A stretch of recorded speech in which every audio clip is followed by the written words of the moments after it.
bitches in here that want to fuck up my next set. No? Good. Was that a vocabulary word? It was a vocabulary word. You know how hard you have to work at being a cunt to make me want to punch a woman in the face? Speaking of things that annoy me to the point of murder, I'm getting really, really tired of people that don't know what league they fall into in the dating community.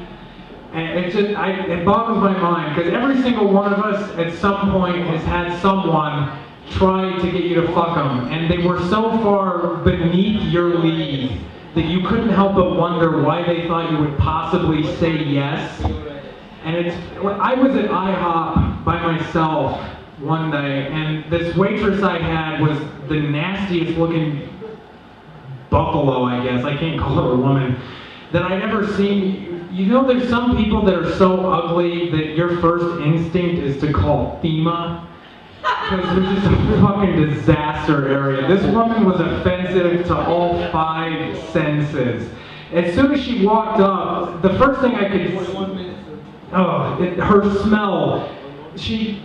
Her body odor was like she locked herself in a porta potty in the construction zone next to a Mexican dive bar, and just went on a 3-day tequila binge before going to work, and all she did to cover it up was spray on a little cheap Gina Tate knockoff perfume, and all it did was combine with her BO to make that kind of pungent smell that you can taste in the air. And her breath was probably sour enough to strip the paint off of an Oldsmobile. And that was just when she got there. And then, I'm just starting from here down, her hair was real stringy, and you could see the split ends from 5 feet off, and it looked sweaty. Not just wet, like when you get out of the shower, her hair looked like it was sweating. That's the best way I can describe it, like a picture of the aftermath of those little birds in the BP oil spill that are just covered in grease. And she had on probably about 1.5 pounds of makeup, like she spackled it on with a putty knife, and even then her acne and upper lip hair was prominent enough that it was just shooting through it. Like a 1/2 inch layer of makeup, and it was still, she had crumbs stuck on the left side of her lady stash. And then from here down, like, she looked like she was literally wearing a spare tire around her waist. It was just, and her clothes didn't fit right, so whenever she twist or shift or bend over, her shirt would ride up. And this right here looked like a 3-dimensional road map.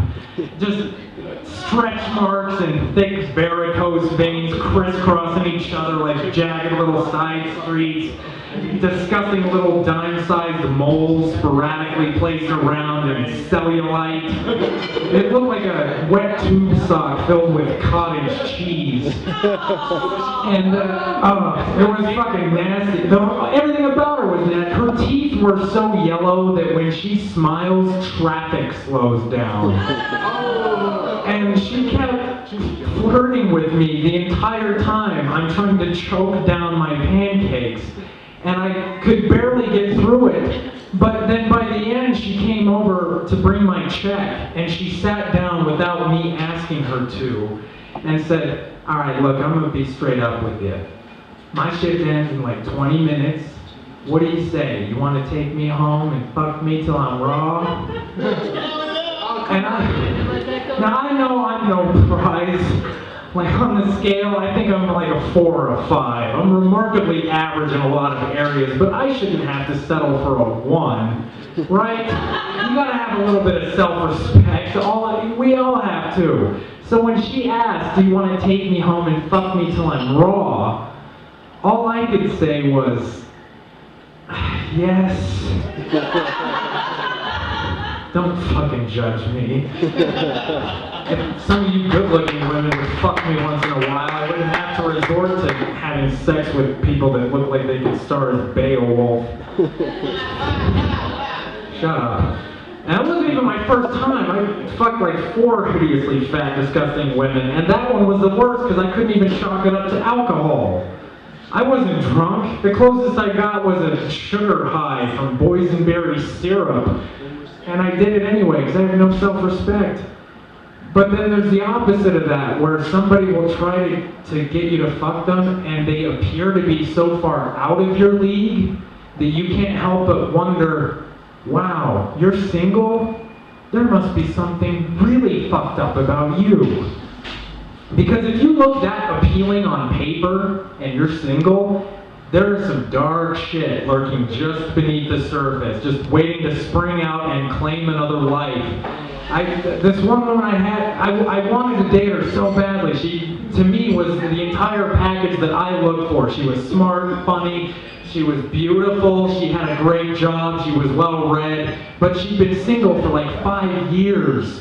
So I knew that there was something terrible about her, and I asked as a joke if I could try to guess what it was in 3 tries. And the first thing I guessed was that she had a felonious ex-husband that would probably kill whatever guy was trying to fuck her at the time. And that wasn't it. And then I asked if she was one of those Wiccan girls that thinks that they can change the world with magic. And that wasn't it. And then I asked if she used to be a man, because I've been fooled before. I've been fooled a couple of times, actually. So I didn't find it out of place at all to ask. Guys, trust, if you get tricked by a transvestite once, you'll ask every woman from then on if she used to be a man. Don't think you won't, and I hope you don't have to go through that. But that wasn't it, and I finally asked her to tell me what it was, and she said that she has rape fantasies. And that's a bum deal, I think. I feel bad because I researched it. That's actually one of the more common fetishes amongst women.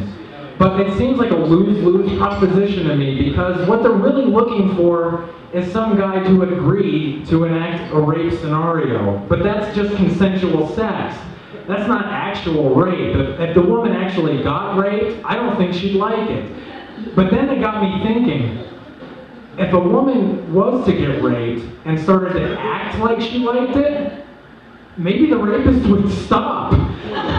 Because that's not what they do it for. They don't do it because the woman likes it. They do it to inflict pain. And I think if someone was raping a woman and she started moaning and grabbed him by the back of the head and told him to fuck her harder, I think he'd just zip up and walk out. So feel free to try that if that ever happens to you.